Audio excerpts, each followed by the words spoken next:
selamat siang buat teman-teman semuanya. Di sini kami dari kelompok 2 ingin presentasikan hasil diskusi kelompok kami yang berjudul model pembelajaran based learning. Di sini saya memperkenalkan diri terlebih dahulu. Perkenalkan, nama saya Andri Pandiri sebagai moderator. Saya Waktu sebagai penyanyi 1. Saya penyanyi 2, Vina Damayanti. Saya Angela Burginti, penyanyi ketiga. Saya Prasya Manuri sebagai penyanyi keempat. Saya Nira Tasya sebagai penyanyi kelima. Untuk memperhemat waktu, marilah kita mulai diskusi pada hari ini. Kita akan membahas tentang pengertian model based learning.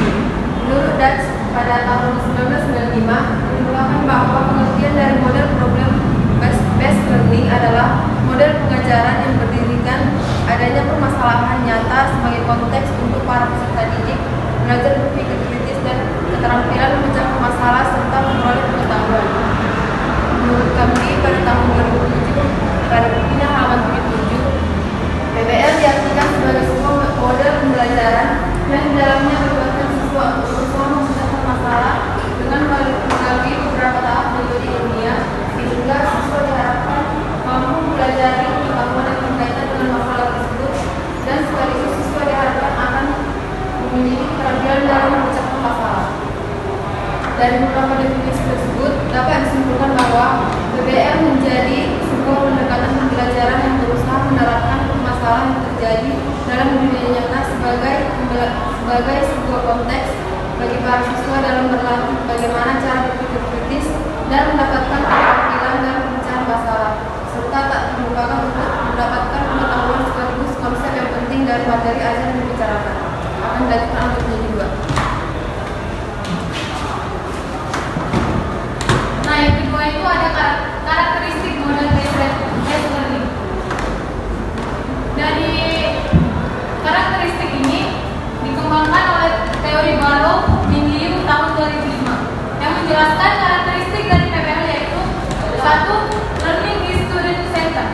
Proses pembelajaran dalam PBL ini lebih diterapkan pada siswa sebagai seorang pelajar. Oleh karena itu, PBL didukung juga oleh teori konstruktivisme di mana siswa didorong untuk dapat mengembangkan pengetahuannya sendiri. Yang kedua ada authentic problem from the organizing focus for learning. Masalah yang disajikan kepada siswa adalah masalah yang autentik sehingga siswa mampu dengan mudah memahami masalah tersebut serta dapat menerapkannya dalam kehidupan profesionalnya nanti. Selanjutnya ada new information is acquired through self-directed learning. Atau di dalam proses pemecahan masalah mungkin saja untuk mengetahui dan memahami semua pengetahuan prasyaratnya sehingga siswa berusaha untuk mencari sendiri melalui sumbernya baik dari buku atau informasi lainnya. Yang keempat ada learning focus is on group. Agar terjadi interaksi ilmiah dan tetap pikiran dalam usaha mengembangkan pengetahuan secara kolaboratif. PBL dilaksanakan dalam kelompok kecil. Kelompok yang dibuat menuntut pembagian tugas yang jelas dan penerapan tujuan yang jelas. Yang kelima ada teacher act as facilitator. Pada pelaksanaan PBL, guru hanya berperan sebagai fasilitator. Meskipun begitu, guru harus selalu memantau perkembangan aktivitas siswa dan mendorong mereka agar mencapai target yang hendak dicapai. Selanjutnya akan dilanjutkan menjadi ketiga. Oke, yang ketiga yaitu langkah-langkah model based learning. Yang pertama, orientasi siswa kepada masalah. Kegiatan pertama yang dilakukan dalam model ini adalah dijelaskannya tujuan pembelajaran yang ingin dicapai oleh guru. Selanjutnya disampaikannya terkait logistik yang dibutuhkan. Diajukannya suatu masalah yang harus dipecahkan siswa. Memotivasi para siswa agar terlibat secara langsung untuk melakukan aktivitas pemecahan masalah yang akan mereka lalui. Yang kedua, mengorganisasikan siswa untuk belajar. Guru dapat melakukan perannya untuk membantu siswa dalam mengidentifikasi dan mengorganisasikan tugas belajar yang terkait dengan masalah yang disajikan. Yang C, membimbing penyelidikan individual maupun kelompok. Pada bagian ini, guru melakukan usaha untuk mendorong siswa dalam mengumpulkan informasi yang relevan, mendorong siswa untuk melakukan eksperimen dan untuk mendapatkan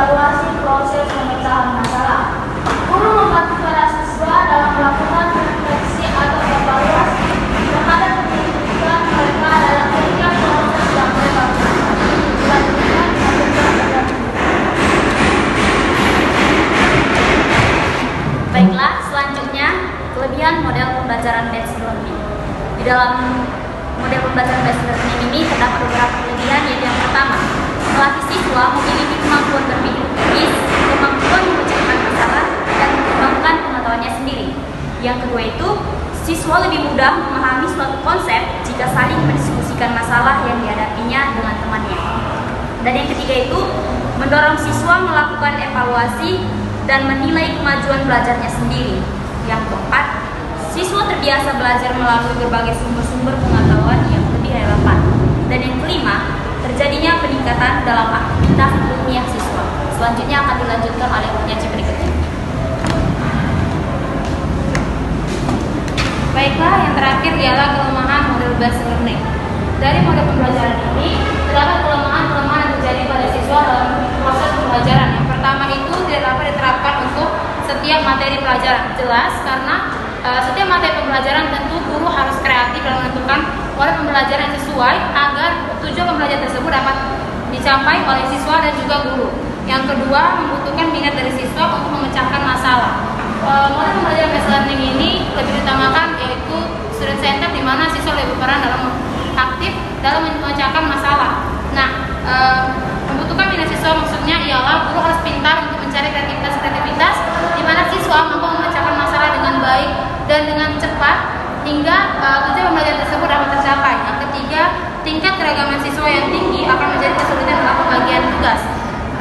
Kemampuan siswa yang berbeda juga menyebabkan kelemahan dari model pembelajaran ini, di mana mereka dibentuk dalam sebuah kelompok untuk memecahkan masalah. Tentu tidak semua dari anggota kelompok tersebut mau untuk bekerja sama dan saling membutuhkan untuk memecahkan masalah. Yang terakhir, memerlukan waktu yang tidak sedikit. Tentu saja membutuhkan waktu yang lama karena proses yang begitu panjang dari setiap anggota dan dari evaluasi guru serta siswa yang dilakukan. Saya kembalikan kepada moderator. Demikian hasil diskusi presentasi dari kami akan membuka sesi tanya jawab sebanyak 2 sesi. Baik, kami silakan saudari Ike. Baik, pertama saya ucapkan dulu terima kasih kepada Putra kelompok 2 karena sudah mengizinkan saya untuk bertanya. Perkenalkan, nama saya Ike Tresia Handiani Putri, NPM saya 2150008. Saya dari kelompok 3 mau bertanya, apa manfaatnya kita belajar model pembelajaran bahasa learning ini dan berikan contohnya. Oke, saya ulang ya. Apa manfaatnya kita belajar model pembelajaran bahasa learning ini dan berikan contohnya? Terima kasih kepada saudari Ike atas pertanyaan. Kembali mau bertanya. Jika cukup,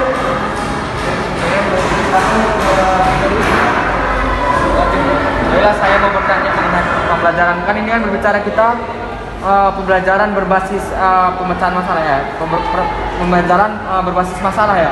Jadi bagaimana kita di sini kan ada langkah-langkahnya nih kan. Jadi bagaimana nanti kita sebagai guru bagaimana kita melihat dan bagaimana kita memunculkan kreativitas anak dalam diri anak untuk menangkap berbagai masalah ke dalam materi yang akan kita bawakan, seperti itu. Silakan akan menjawab dari pertanyaan saudari Ike yang dijawab oleh saudari silakan. Oke, terima kasih pada moderator. Di sini saya menjawab pertanyaan dari Ike, yaitu apa manfaat kita belajar based learning. Yang pertama, manfaatnya itu melatih sikap kreatif peserta didik dalam memecahkan suatu masalah. Yang kedua, mengasah kemampuan peserta didik dalam menguraikan suatu permasalahan di kelas.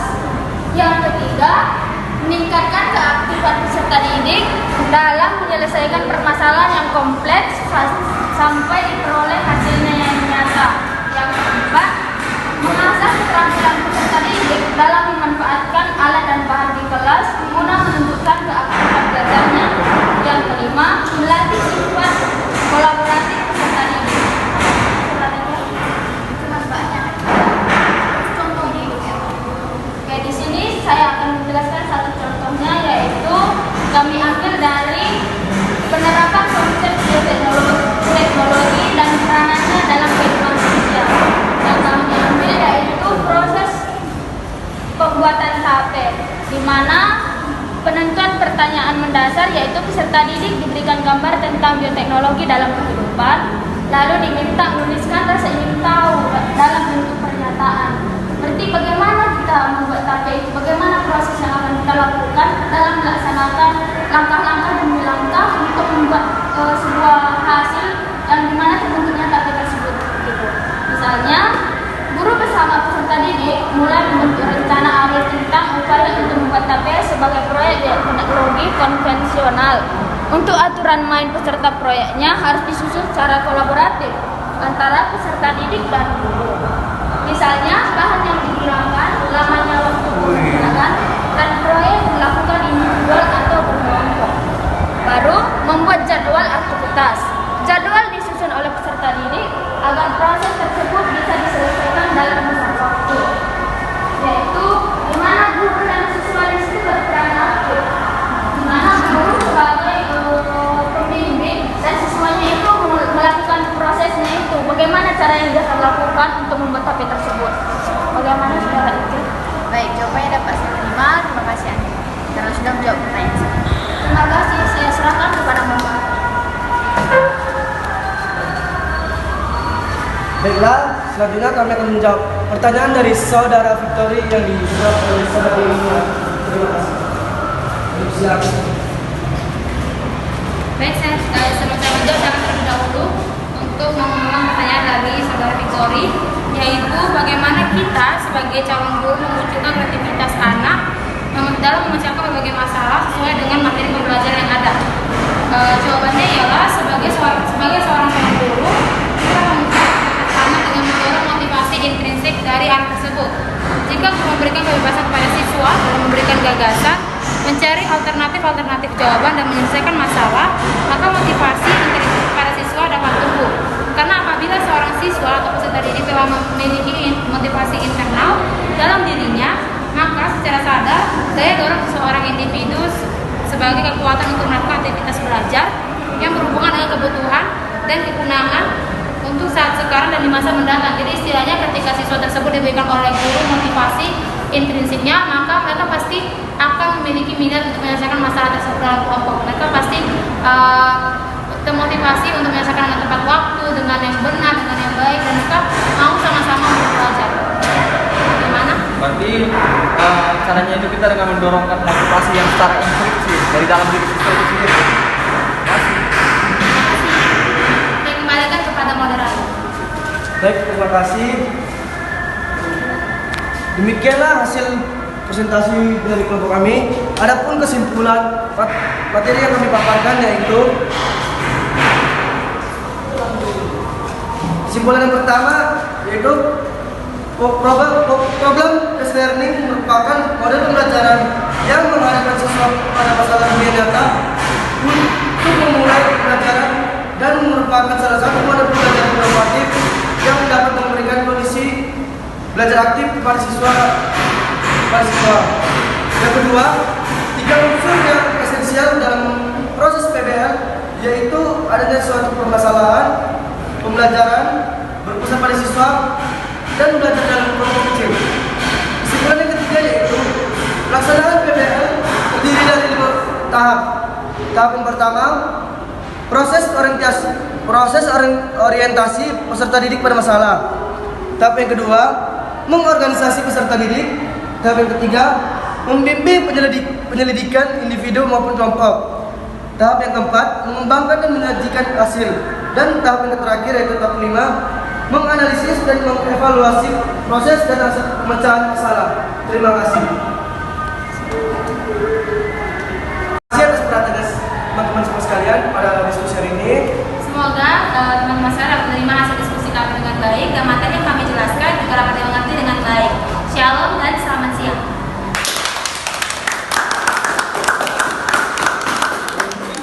Kelompok pertama ada 3 masalah juga.